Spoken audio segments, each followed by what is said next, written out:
5:07 on your Tuesday. It's the KRMG Evening News. I'm Skyler Cooper. As we are on each Tuesday at this time, we are joined live by Michael Spurgeon, the city manager in the beautiful city of Broken Arrow, for the BA Breakdown. Michael, how you doing? I'm doing great on this beautiful Tuesday afternoon in Broken Arrow. How are you doing? I'm okay. I will tell you, though, as beautiful of a day as it is, I stepped on our back dock for 2 seconds before the show to get an idea of what it feels like, and now my eyes look like cherries. The allergies are real today, so just a heads up.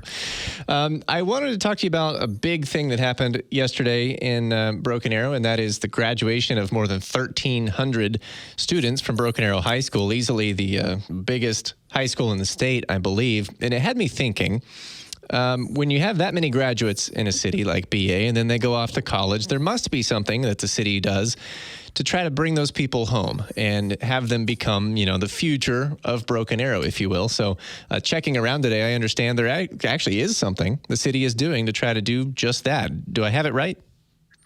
Well, you do. And I can tell you that one of the topics that the chamber president, Jennifer Conway, the superintendent, Chuck Perry, and I talk a lot about, in fact, probably just about every conversation it seems when we're talking about economic development, is how we can either recruit or retain the younger generations to our community, because we want to make sure that we're seen as the community that can not only attract but also can retain. And there's several things that we're working on.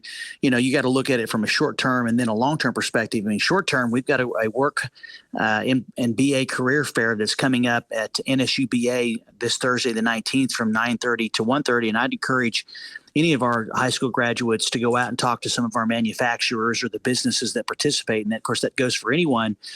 Obviously, for us, we want to make sure that the kids start in high school. And that's why there's an initiative that was started with the chamber and the Broken Arrow Public Schools, which is called Project Pathways, which is a program that connects students to possible career paths based on their personal interests and abilities. So they get exposed to those different types of positions that they could eventually make their career. And what's cool about Broken Arrow is we have over 300 manufacturers that call home, and they constantly participate in our work fairs and job fairs. So that short term is that there are a lot of manufacturers, high tech and just the traditional manufacturers that are out there that are looking for workers, and they should go to our Chamber of Commerce to actually talk to our workforce folks. Now, long term, we have, which you're referring to, Skyler, is our innovation district, which the city's purchased 90 acres, and right now we're currently designing the park itself for the infrastructure to lay it out. And then probably later this year, we're going to start recruiting the type of industries that we'd like to bring to Broken Arrow to have those high-paying jobs that either will bring folks to our community or will create opportunities. And that's where I think that we're going to be not only not to be trite, but to innovative in terms of the types of jobs that we're offering that are going to keep our kids here and not have to leave. Or when they go and they get their education, they'll be able to come back because we'll have a number of businesses in our innovation district. Well, with those future Broken Arrow, actually, okay, can you answer a question for me? What do you call someone from Broken Arrow? Like a Tulsa is a Tulsan, is a Broken Arrowian? I mean, I honestly don't know. I call them Broken Arrows is what I refer to them, or I like to say Broken Arrow more than I like to say BA, but I just depends on who you're talking to. All right. Well, now that I've got that cleared up, the future of Broken Arrow, they're going to need good roads to drive on and cool things to go do. And I know that's one of the efforts to get New Orleans Square going again. And I understand that tonight, the city council meeting, you guys might be, or the council may be making a decision on who gets to work on that road. Is that right? That's correct. There is an item on the agenda. In fact, it's first up in general business to award a contract for approximately $4.5 million for renovations to the corridor on Elm Place and New Orleans, which is affectionately now known as New Orleans Square, to where we're actually going to go in and we're going to make improvements to the intersection. We're going to address the traffic signals, street lighting. We're going to have some hardscape, landscape, and we're also going to be putting in some decorative concrete to basically address up this area that we have determined is going to be the number one area in our community that we're going to look on redevelopment. And so this is going to be, once again, a $4.5 million investment that the city is going to make to this area, which is already showing a revitalization with a number of new businesses, as well as an increase in the sales tax that's being generated from there.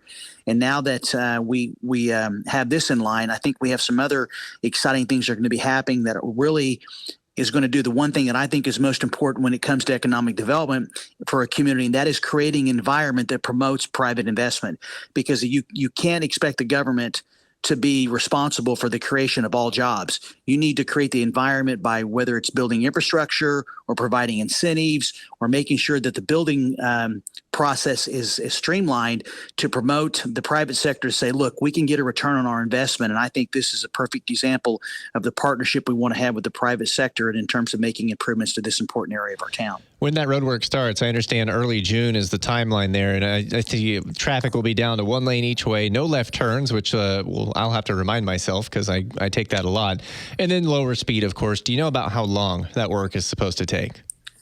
Well, the one thing I love is orange cones, and orange cones actually signify one thing, progress. And progress does require inconvenience, to be honest with you. And I can anticipate if we start construction this summer in June or July, depending on when the contractor mobilizes, you can be looking at about 9 months of inconvenience, quite frankly. And we're going to do a great job. Aaron McCulloch, our communications manager, Kenny Schwab, Ethan Edwards, they're going to do an amazing job of really trying to keep the public informed about where we are, because I think people just want to know. They just want to know if there's inconvenience is going to be for this period of time, and then the city's going to do our very best to meet that expectation in terms of trying to get in and get out of there, because not only is the traffic affected, those businesses are affected as well. So we'll be meeting with them on a regular basis to let them know, because obviously when there is an inconvenience, sometimes people's patterns will change in terms of how they travel. And if it's for too long, they'll avoid the way they were going for a period of time. And we want to get in and out of there, do a great job.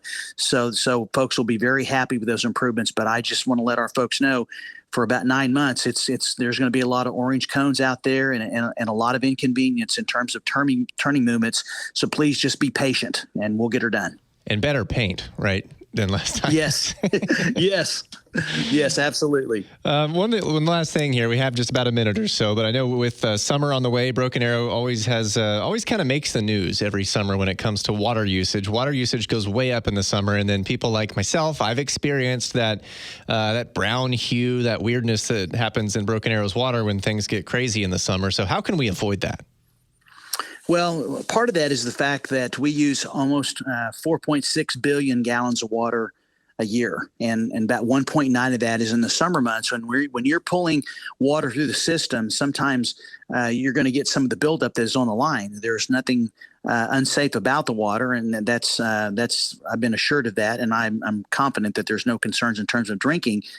Part of the problem, quite frankly, is the fact that we draw our water from the Oxbow, from the Verdigris River, and one of the things that we're looking at long term is trying to find a better water source. I mean, we have an amazing $60 million plant that processes the water. And what we want to do is make sure we have an excellent water source. And I think in the next few years, we're going to be talking about a better water source. So I will say that we do use a lot of water. Our residents do. And right now we're in this mode of trying to work on conservation. And there's so many things folks can do. And we've got it on our website that you can find about the ways to conserve water. For example, watering your yards, if you do water before 7 in the morning or 7 in the evening, to reduce that number of water. But we understand there's some concerns, and we're not shying away from it. Where we're trying to address it, Chuck Vokes, our utility director, is an expert in making sure that we produce the best water, and I feel very comfortable that we do. And we are looking at long term to try to get another water source that will help with that situation. The BA Breakdown every Tuesday at about this time with Broken Arrow City Manager Michael Spurgeon. Out of time for the day. Michael, thank you so much. Thanks, my friend. Talk to you next week.